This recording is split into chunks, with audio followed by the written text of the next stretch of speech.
Okay, so me. Okay, so the eukaryotes represent such a quantum leap in cellular complexity over anything seen in the prokaryotes that I think many of us are fascinated as to how that single unique transition took place.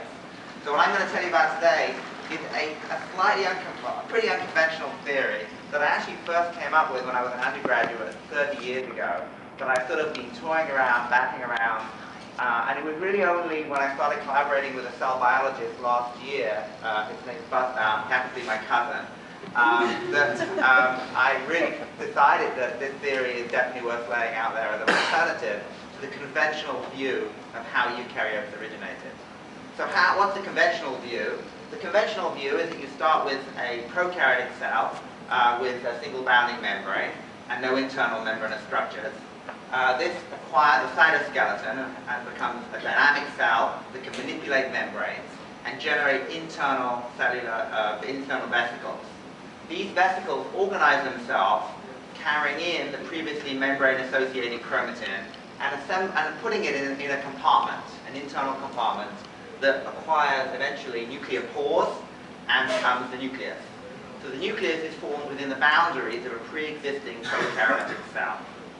The theory, I've got to mention mitochondria. So there are two variants of how mitochondria were acquired in this. The mitochondria late or mitochondria early. Mitochondria late would say the mitochondria were engulfed alpha proteobacteria acquired after the nucleus as endosymbionts.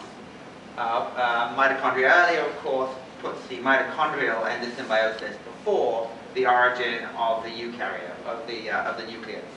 So as a first step, one of the arguments for this being that the mitochondria provide the energy required for the complicated membrane manipulating machinery needed to construct these internal structures. So I'm going to propose, though, a very different way of thinking about this,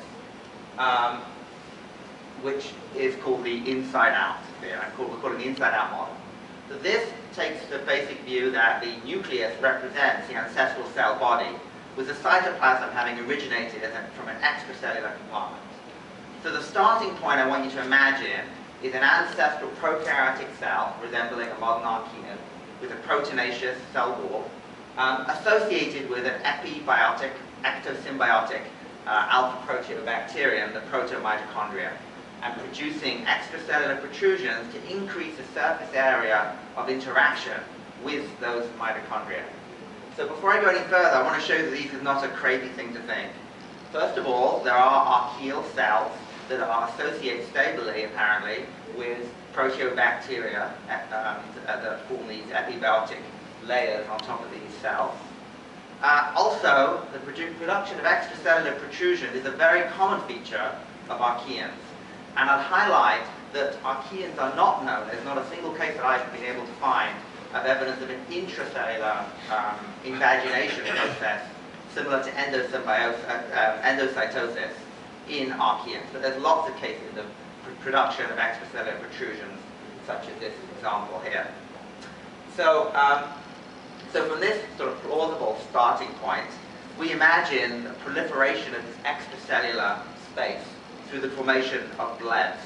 Now these blebs would swell up, press against one another, and trap the mitochondria in the spaces between the blebs. So to give you a sense of this, imagine the Mars Pathfinder, all those airbags, those are the blebs. Between the blebs there's a continuous space that, across the surface of the original cell, which here would be filled with these ectosymbionts, the protomitochondria. So, so at this point, we would imagine that most of the inheritance of mitochondria would be vertical, which would facilitate, and plus it's a very close association. So it's quite easy to imagine at this point that you would start having gene exchange and so on. So from here we imagine that this extracellular compartment becomes further developed. The cell wall, the original cell wall, which is no longer critical, but we would note that the glycosylation that happens in archaeal cell walls is biochemically identical to the glycosylation that happens in proteins being processed for export through the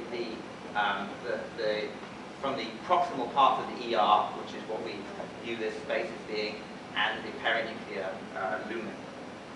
So from this stage, what we imagine is that the mitochondria penetrate the cell proper, retaining their two bacterial membranes.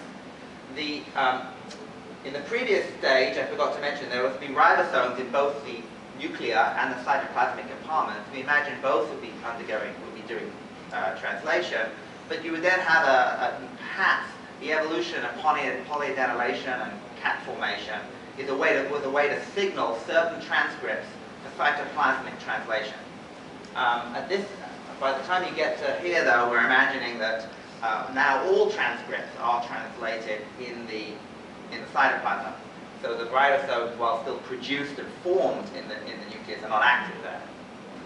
We also have here the beginning of a continuous plasma membrane, and there are a couple of ways this could be formed, and that would serve to protect this more complicated secretory system and this ER space from the outside world.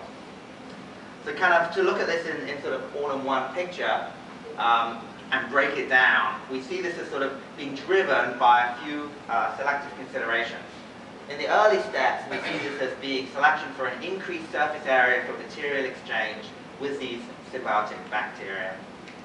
The second stage is about keeping those bacteria, trapping them between these blebs to avoid them being poached by other competitors. And then these last stages involve developing this sophisticated machinery for secretion and protecting it by closing off the plasma membrane. So you'll have noticed, I imagine, that these two theories, the inside-out theory and the conventional outside-in theories, differ in the homologies they assume about cellular structures. So the nucleus space in the outside-in theories represent pieces of ER, whereas in our theory, the inner nuclear membrane corresponds to the ancestral prokaryotic plasma membrane. The outer nuclear membrane corresponds to the inner membranes of those blebs, and the perinuclear space corresponds to the home of the original cell wall. Whereas the ER in the traditional view is derived from intracellular vesicles. We view it as a sort of a negative space. It was a space between blebs that was left over, that were then trapped by the plasma membrane. And the plasma membrane is new in our model and old in the original model. So we've identified in the paper a lot of different facts about eukaryotic cell biology that seem to resonate kind of nicely with this view. I'm just going to highlight a few, and please welcome people other ideas. So just first thing to point out, a trivial thing, but you will have noticed, I imagine, that the nucleus of a eukaryotic cell is closer in size to the size of a prokaryote than is the entire eukaryotic cell, which is typically much bigger. There are a number of interesting facts about eukaryotic cell biology that are kind of conciliant with this model. And here are a few of them. It's noticeable that there's a very close functional association between mitochondria and an ER, including the regulation of mitochondrial cell division by ER. The continuity of the ER is something that has long puzzled cell biologists, and even in a large, complex, multinucleate syncytium, it appears that all the ER is in one connected space.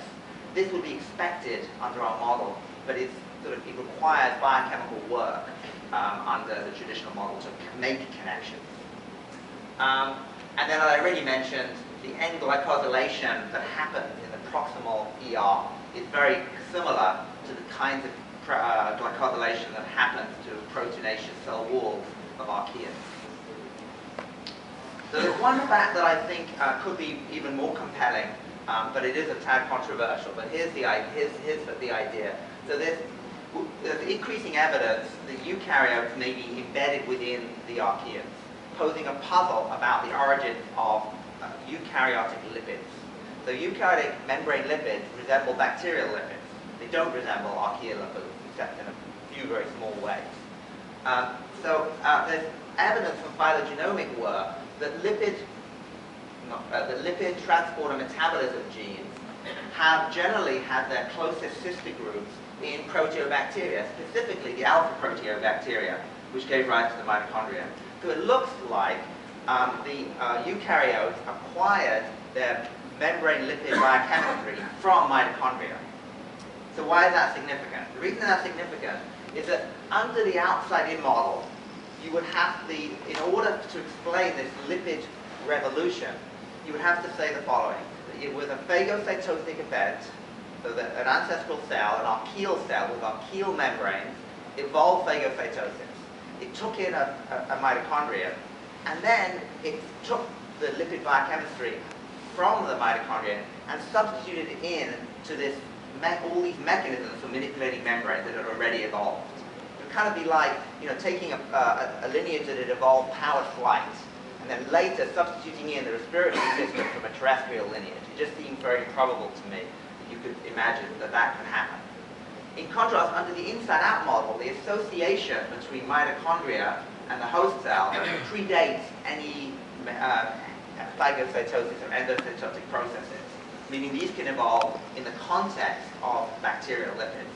They can co-evolve, proteins can co-evolve with those lipids.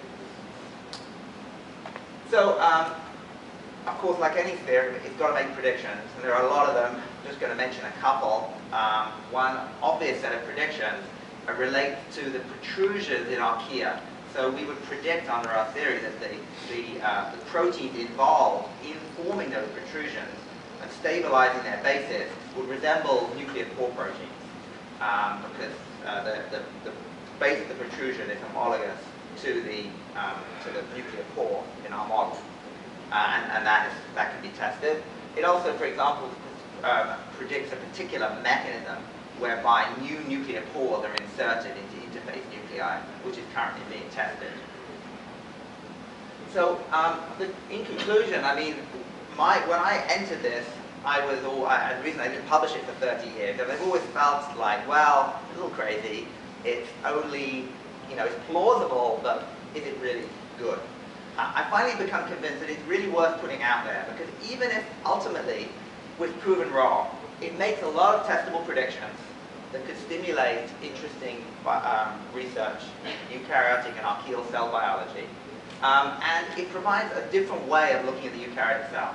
And it's always nice to have different heuristics for kind of looking at systems to guide further research. So I'm just going to make some acknowledgements. So that's Buzz up there, who's been great to work with.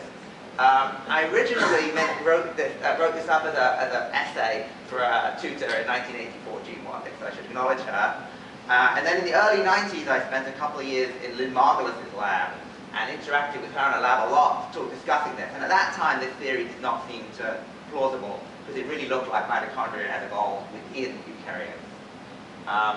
And then in the last couple of years, I've had some great discussions with colleagues at UW, Buzz has with people at UCL and in Paris, and various other people, and maybe I'll have some good conversations with you. So, thank you very much.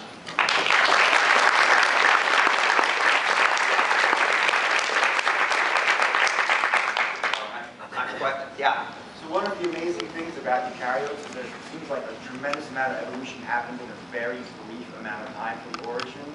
Does your explanation help explain how that amazing rapidity? So, I actually don't. I think either way. I mean that stem lineage of the eukaryotes is pretty amazing. I mean, so much happened. It looks like all these cellular innovations happened. Whether they happened through the Insideout model or the Outsidein model, I don't know. I mean, there are a few things people are starting to find in archaea, like some of the cellular membrane manipulating machines like escorts, and there's evidence for that dynamin may have come in from mitochondria. But basically, that whole complicated cell biology seems to have been intact at the crown node of eukaryotes, and I don't know why or how.